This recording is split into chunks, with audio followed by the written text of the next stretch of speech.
doesn't necessarily have to mean he was the best player, but the toughest competitor each one of you played against.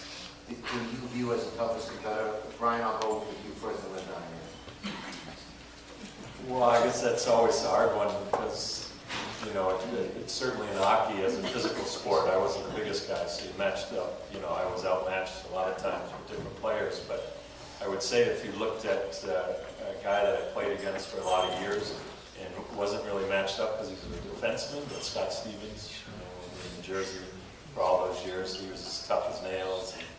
He was so competitive early in his career that we could get him off his game a little bit by sending guys after him and go a little screwy sometimes. Get him off the ice for a little bit, but once he got that under control, he'd still lay people out, and you couldn't get him off the ice. And he was a warrior. Yeah, he was kind of like both of you guys, very soft-spoken, but as you say, once he got that under control, when he hit the ice, something else happened because he just crushed. He could turn the game around just with the head. Toughest guy in baseball, toughness, you don't really kind of relate. I didn't watch a ton of hockey when I grew up, so when I watch hockey, it's like these guys, nothing keeps them from coming back into a game. So I don't even want to put the baseball guys with the hockey guys at all. But you know, guys that you really, I love playing with, I felt like I knew was playing against or with. Against.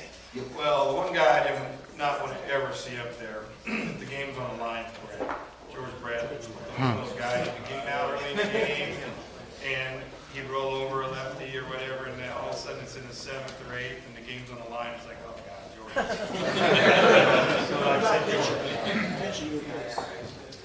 Toughest pitcher for me, probably be surprised, a guy like Mark Langston was the toughest on me. It was just personal because of just the angles he gave me and the looks he gave me.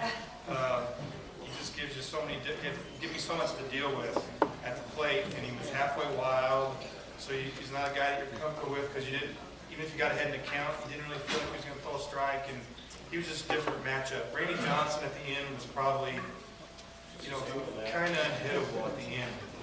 When I faced him, kind of his prime toward the end of my career, you know, he was 99 or 100, and it was 6'11", and it's here. And it was like there was absolutely no time to hit.